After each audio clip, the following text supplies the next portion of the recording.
On évoquait le narcotrafic à la lumière de ce que ce détenu qui est détenu pour narcotrafic de Vendin-le-Viel était en liberté. Là, il y a la situation à Marseille. Sabrina Agresti-Roubache, vous êtes avec nous. Évidemment, vous êtes marseillaise, vous avez été ministre. Il y a des règlements de compte tous les jours. Ma question est très simple. Est-ce que Marseille est tombée ? Est-ce que Marseille est aux mains de la mafia et des gangs de narcotrafiquants? Non, parce que si c'était le cas... Mais pas loin. Personne n'aurait pu manifester, vous auriez eu personne et vous n'auriez pas encore des jambes debout pour se dresser contre ces assassins, ces criminels, contre la criminalité organisée, contre le narco. Donc non, pas du tout. Mais 6 000 personnes, vous espériez pas un peu plus de monde? Les gens n'ont pas peur, ils ne sont pas juste terrorisés en fait. Je pense, alors je vais vous dire une chose, je pense qu'il y a plusieurs choses. Moi j'ai connu mes premières manifestations, vous rappelez-vous, je prends toujours cet exemple, mais il est tellement parlant. Ibrahim Ali, 95, on sort dehors, on va manifester parce que c'était un crime raciste, ça a été jugé. Et je pense, j'ai 49 ans, j'appartiens à cette génération qui sortait, qui n'avait pas les réseaux sociaux. N'oubliez pas le rôle des réseaux sociaux. Les gens, quand ils font un tweet ou qu'ils envoient un message par Messenger, comme on dit, à la famille, ils ont l'impression d'avoir participé, d'avoir soutenu. Non, je pense que l'engagement a changé de forme. A muté. En fait, ça a changé de forme. Donc ne vous focalisez pas, je pense, que sur le nombre. Très bien. Il y a plusieurs manières de s'engager et surtout maintenant avec tous les outils qu'on a. Ça, c'est la première chose. Mais c'était une preuve de courage de manifester ce jour-là. J'étais avec la famille dès le lendemain ou le surlendemain quand ça s'est passé. J'étais devant, à leur côté, et je les...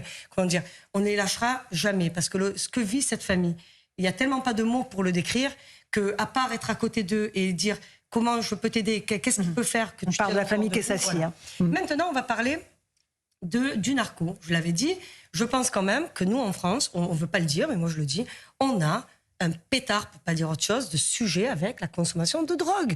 C'est tout. Quand vous voyez que la cocaïne devient numéro 1 devant le cannabis, il y a un sujet. Les gens ne se droguent pas parce qu'ils vont bien, les gens se droguent parce qu'ils vont mal. Les mêmes qui prennent aussi beaucoup de médocs. C'est exactement les mêmes mécanismes. J'avais essayé de porter, j'avais porté. Et comme on dirait, je suis partie beaucoup trop tôt. J'ai quitté mes fonctions, j'ai pas eu le temps de finir mon travail parce que ce sont des politiques au long cours. Moi, encore une fois, j'appartiens à une époque où on faisait de la prévention, où on nous apprenait, entre guillemets, vous vous rappelez de ce clip, la drogue c'est de la merde. Enfin, vous voyez, on appartient tous. Enfin, à un moment donné, on a oublié le mot prévention, parce que dès que tu dis ça, t'es d'extrême gauche. Ah non, non, non. La prévention, ça compte. Dès que tu parles de lutte contre les conduites addictives, pareil, t'es oh là là, on peut pas en parler. Si, il faut en parler, parce qu'encore une fois, ces gens, ces narcotrafiquants, ces criminels, c'est du business. Ah oui, si vous touchez à leurs intérêts financiers, c'est là où vous les mettez en tension. D'où les places nettes XXL. On savait qu'il allait avoir une réponse très forte de leur côté. Et vous savez, dans tous les combats, il y a un engagement et donc un prix à payer. Regardez Amine Kessassi et sa maman et sa famille et sa sœur.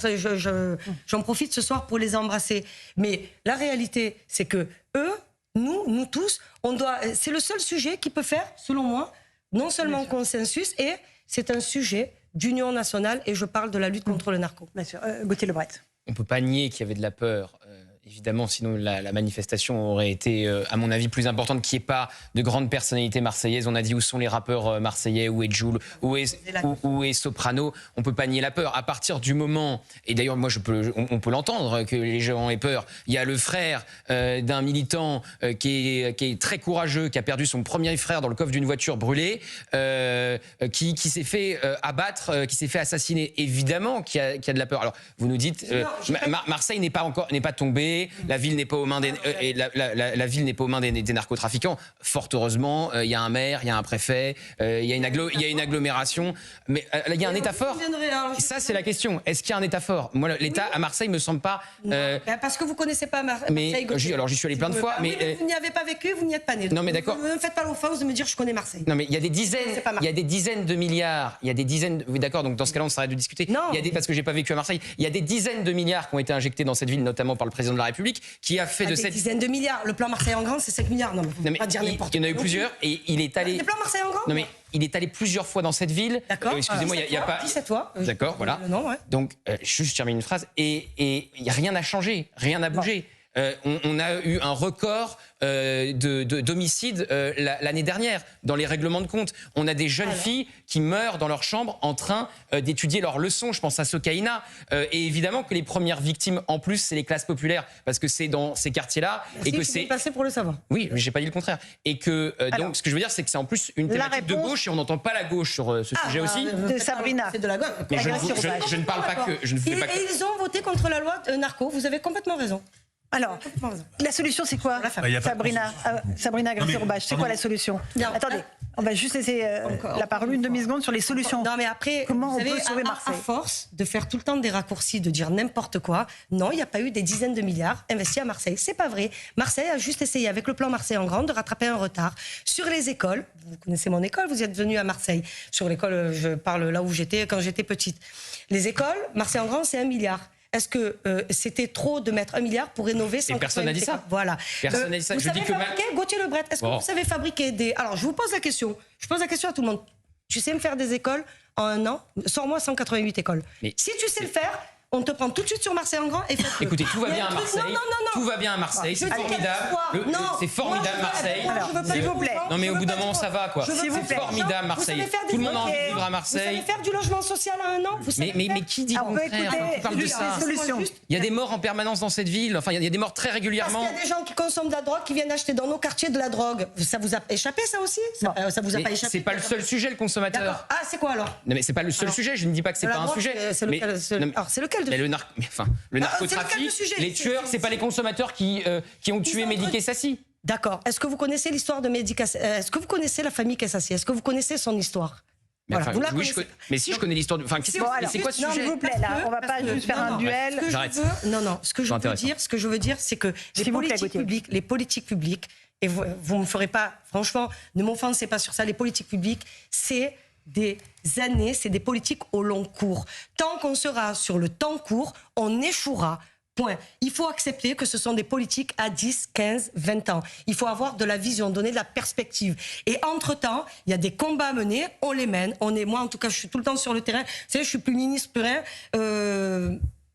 Le samedi, c'est moi qui représentais et le président de la République et le gouvernement. Vous voyez, donc moi, je m'engage.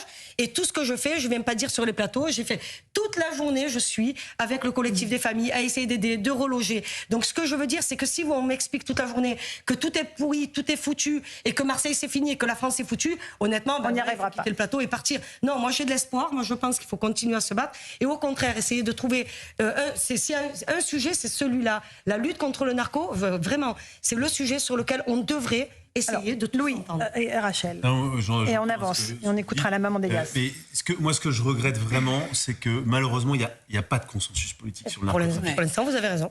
Et même parmi les gens qui étaient, les élus qui étaient à la manifestation, qui étaient en tête de cortège, comme on dit, il y en a plein qui n'ont pas voté la loi narcotrafic, qui en réalité disent vouloir combattre le fléau, mais sont ouverts à un débat sur la dépénalisation du cannabis. La France Insoumise, par exemple. La France Insoumise, par exemple, et d'autres. Écologistes. Vous avez vu le candidat de la France Insoumise. Mais on est ouvert à un débat sur la légalisation du cannabis ou la dépénalisation. Et donc, en fait, je trouve qu'il y a aussi le bal des tartuffes sur cette question-là. Et il y a plein de gens qui s'affichent au moment de la mort dramatique de quelqu'un, et derrière, en catimini, ils votent le contraire de ce qu'ils disent. Et c'est ça que les Français... En fait, c'est pour ça qu'on n'avance pas. Et c'est ça que les Français veulent plus voir. Mais parce qu'il y a un agenda électoral. Cette histoire de dépénalisation du cannabis, c'est la grande marotte des élections municipales ou présidentielles ou législatives. Alors même qu'on a l'impression qu'on n'a pas un état des lieux construit pour pouvoir agir, et évidemment sans responsabilité politique, c'est-à-dire sans le fait de faire un consensus. On n'analyse pas assez, à mon sens aujourd'hui, toute la trame entre narcotrafic, terrorisme, chute de l'école, ce qui se passe au niveau des clubs. La responsabilité des parents quand on parle de l'éducation. Toute cette chaîne, ce qui se passe au sein des clubs sportifs aussi. Enfin voilà, moi je suis quand même... Exactement. Voilà. Rapidement, Jean-Sébastien. Oui, mais il y a eu cette déclaration que moi je trouve incroyable du candidat de la France Insoumise à Grenoble qui dit « Nous ne ferons pas la chasse aux dealers ». Donc on voit bien qu'il y a une partie de la classe politique, effectivement, en France, qui vit très bien avec, pour des raisons électoralistes aussi, parce que il faut bien que ces quartiers-là vivre, ce qui est un raisonnement, on peut l'entendre au sens où oui, ça représente des revenus pour les gens, mais c'est totalement absurde. Mais dans ce cas-là, on n'a qu'à dire, il y a des gens qui vivent des revenus de la prostitution, il y a des gens qui vivent du trafic humain, il y a des gens qui vivent du travail des enfants, mais dans ce cas-là, ils ont qu'à tolérer Chine, ou ils ont qu'à, enfin, tous les autres combats qu'ils mènent en permanence, ils ont qu'à en tirer les mêmes conclusions. Et encore, cette déclaration est une déclaration neutre, parce que normalement, ils veulent vivre avec. C'est parfois des députés de la France Insoumise qui, avec des fonds publics, achètent à des mineurs de la drogue. Voilà. Et qui se font le porte-parole de ça. Quand ils ne sont pas dealers. Ils ne sont pas dealers, voilà. Bon, okay. Ou anciens dealers. Et encore une fois. Ah bah attendez, ça c'est vous avez raison, c'est un fait. Bah oui. Non, mais encore une fois, ils ont été élus. Vous avez raison, complètement raison. Mais ils ont été élus. Ça renvoie, vous avez raison, à une responsabilité des Français. Mais il y a quand même à Marseille peut-être quelque chose de spécifique où la mairie, depuis des décennies, a laissé, parce que les écoles sont dans l'état dans lequel elles sont pas dans le même état à Lyon, à Lille, où il y a quand même une responsabilité des élus marseillais. Finalement, c'est pas si bien que ça, les amateurs. Allez, je voudrais juste qu'on évoque... Vous avez raison, et s'il y a peut-être une leçon à retenir, c'est celle-là. C'est dur de mener des politiques publiques, et c'est dur de mettre les mains vraiment dans le cambouis, dans le mécano administratif, parce qu'il ne faut pas oublier qu'on est un pays suradministré, qui nous a bien aidés pendant le Covid. Ça nous a bien arrangé d'être suradministré pendant le Covid. Ensuite, quand il faut s'imposer... Sauf qu'on ne sait pas absolument. On n'a pas réussi à...